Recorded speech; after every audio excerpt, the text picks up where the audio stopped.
और थोड़ा प्लीज। चलिए शुरू करते हैं आज का न्यूज। 12 जनवरी का। अच्छा, आज पेपर में आप देखिएगा ना, तो साइंस से रिलेटेड न्यूज आया हुआ है। इंडिया और मालदीव से रिलेटेड भी आया हुआ है, एडिटोरियल टाइप। लेकिन वो रिपीटेड है, जो मैंने एक्चुअली बताया है वही है। साइंस में जो है आपको ए एम AMR का कंसेप्ट आया हुआ, एंटी माइक्रोबियल रेसिस्टेंस। तो जो मैंने कई बार बताया हुआ, तो वो रिपीटेड था, इसलिए मैंने छोड़ दिया। आज छोटे छोटे न्यूज है लेकिन इंपॉर्टेंट है। तो ये शुरुआत करते हैं हम लोग। इकोनॉमी का न्यूज है पहला। देखिए क्या है, direct tax kitty crosses 80% of the 2023 to 24 target. तो जितना टारगेट हमारा था ना कि 2023 से लेके 2024 के बीच जो डायरेक्ट टैक्स कलेक्ट करना था, तो वो कितना हो गया है, 80%। तो थोड़ा सा समझते हैं इसको। पेपर में तो इंफॉर्मेशन है, लेकिन हम समझते हैं क्या, ये डायरेक्ट टैक्स क्या होता है, इनडायरेक्ट टैक्स क्या होता है।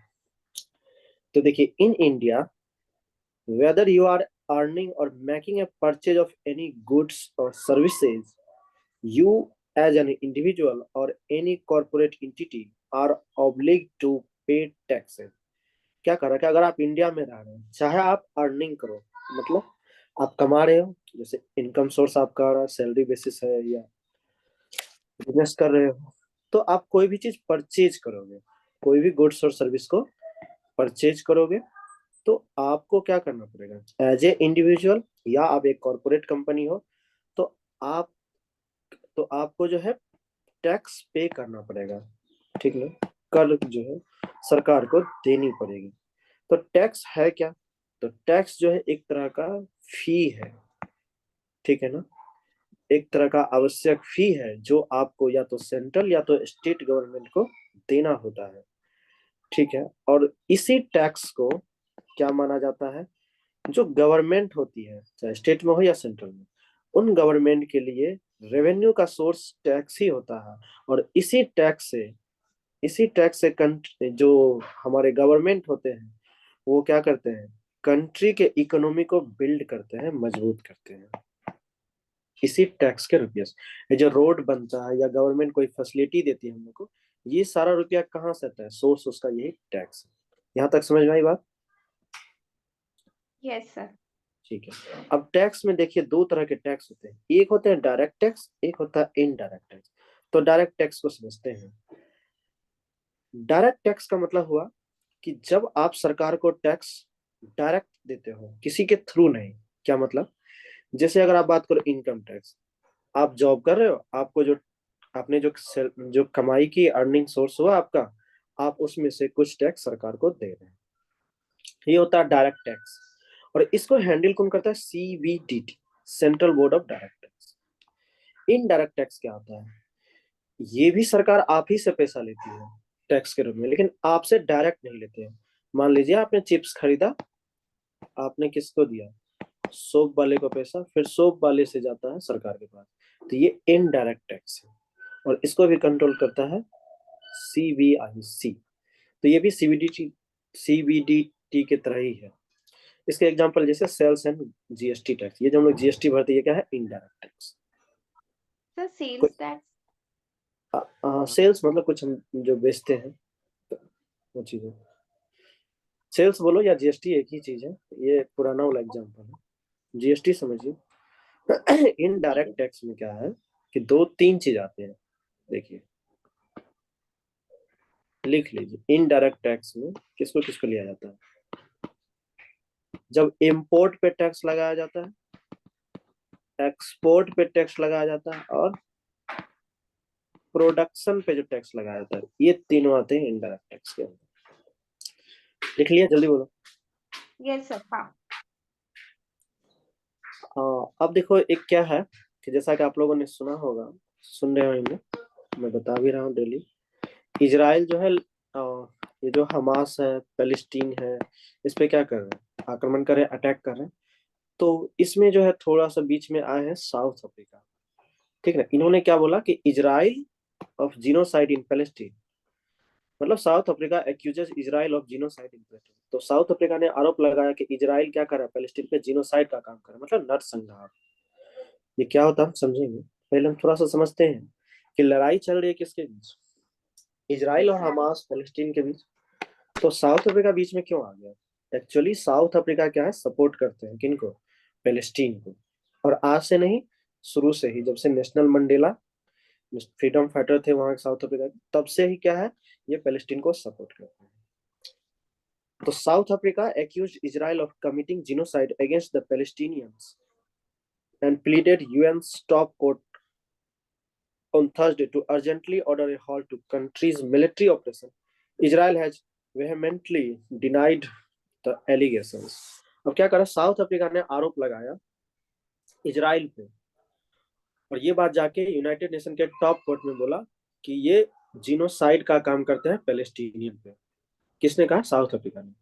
लेकिन इस चीज को, इस आरोप को पूरी तरह से वेहेमेंटली, मतलब पूरी तरह से या सख्ती से इन आरोपों को खारिज कर दिया। किसने? इजराइल ने। बोला नहीं नहीं, ऐसा मेरा कोई इंटेंशन नहीं।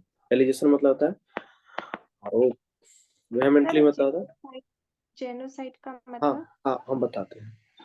अब समझते हैं कि जीनोसाइड एक्चुअली होता क्या है। देखिए, जीनोसाइड क्या है? Is the intentional destruction of a people in whole or in a part because of their ethnicity, nationality, religion or race।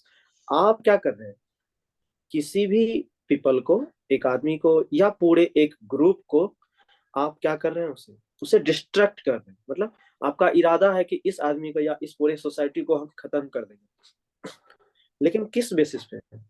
इसलिए क्योंकि उसकी एथनिसिटी अलग है, मतलब उसकी फीलिंग्स अलग है, उसकी राष्ट्रीयवादी बात अलग है, नेशनलिटी अलग है, उसके धर्म अलग है, उसके रेस अलग है। इस बेसिस पे आप उस सोसाइटी को या उस सोसाइटी में किसी रहने वाले लोग को पूरी तरह, आपका इरादा ही है उसे खत्म कर देना। मतलब लीजिए कि वो इस धर्म का है, तो हमको उस ग्रुप रेस का, तो आप नहीं चाहते कि वो रेस फल फूले, उनको समाप्त कर दो। ठीक ना? इन तो इंटेंशनली जब आप आता है, इरादा ही आपका है उसे खत्म करना, इसको बोलते हैं जीनोसाइड। क्लियर हुआ? और ये सर, और एक वर्ड है सर, वीहेमेंटली, इसका क्या मतलब है? वेहेमेंटली, ये हाँ सर, इसका मतलब हाँ। पूरी तरह से या सख्ती से। ओके। ठीक, ये समझ में आया जीनोसाइड क्या होता है? हाँ सर। अब देखो, यूनाइटेड नेशन जीनोसाइड कन्वेंशन, तो यूनाइटेड नेशन ने जीनोसाइड को डिफाइन किया और बोला कि 5 तरह के अगर एक्ट किए जाते हैं, ठीक है, तो इसको क्या बोला जाएगा? जीनोसाइड। क्या क्या है? जैसे किलिंग, मारना, काउजिंग सीरियस हार्म, आप मतलब बहुत ज्यादा हानि पहुंचा रहे हैं। उसका imposing conditions that threaten survival, और आप वहां पे ऐसा कंडीशन प्रोड्यूस कर दो जो लोग वहां पे जीने के लिए डर जाए, डर नहीं पाए, मतलब जी नहीं पाए, डरे वहां पे रहने के लिए। प्रिवेंटिंग बर्थ, वहां पे जन्म ना हो। ट्रांसफरिंग, मतलब प्रिवेंटिंग बर्थ मतलब जन्म को वहां रोक देना, मतलब आगे जनसंख्या न बढ़ने देना। And transferring children out of the group, और चिल्ड्रन को क्या करो, एक मतलब ट्रांसफर कर दो दूसरे ग्रुप में, मतलब वहां से उठा के कहीं और भेज दिया। तो ठीक है, ये सब चीजें, ये 5 जो है याद रखिएगा, जीनोसाइड के लिए इंपॉर्टेंट है। अब genocide is considered one of the worst crime against humanity. तो यूनाइटेड नेशन ने क्या बोला, जीनोसाइड जो है मानवता के लिए सबसे बड़ा क्राइम है। सर, तो अभी जो इसराइल पैलेस्टीनियन के ऊपर कर रहा है, तो कह सकते हैं कि वो जेनोसाइड कर रहे हैं नहीं, या ये नहीं? हम लोग डिसाइड नहीं कर सकते, वो तो डिसाइड करेंगे कोर्ट्स। ओके। ठीक है। ओके, समझ गई। हाँ सर।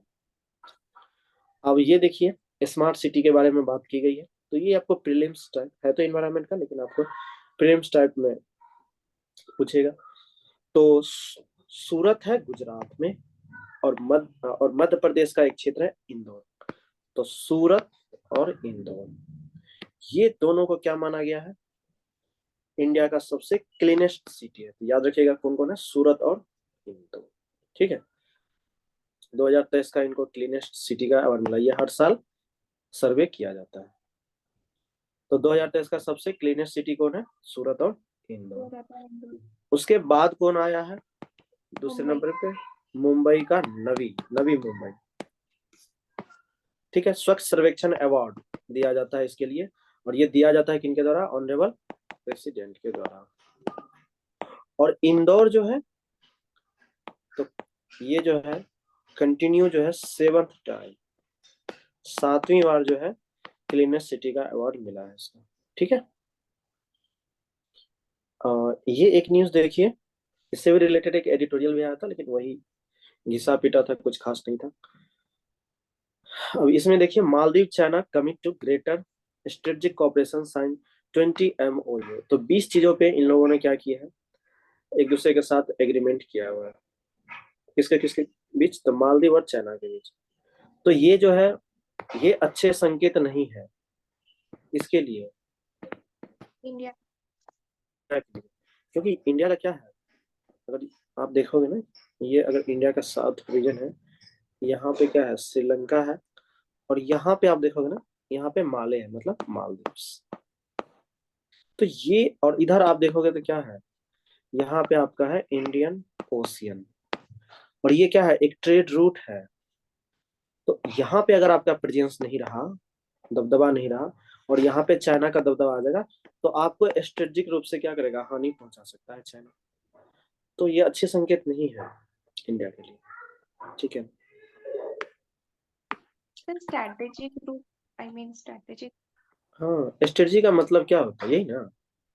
हाँ सर। स्ट्रेटजी मतलब जैसे मान लीजिए कि आप लोग को IAS बनना है, तो IAS बनना है तो उसके लिए हम क्या करते हैं, रणनीति बनाते हैं कि अच्छा सिविक्स हाँ। पढ़ना है, हिस्ट्री पढ़ना है, ज्योग्राफी पढ़ना है, एक स्ट्रेटजी बनाते हैं, प्लान बनाते हैं कि इतना बजे से इतना बजे पढ़ना है। ये होता है स्ट्रेटजी। तो हम अपने देश का इकोनॉमी को डेवलपमेंट करना चाहते हैं, तो उसके लिए क्या करते हैं, स्ट्रेटजी तैयार करते हैं। समझ गए?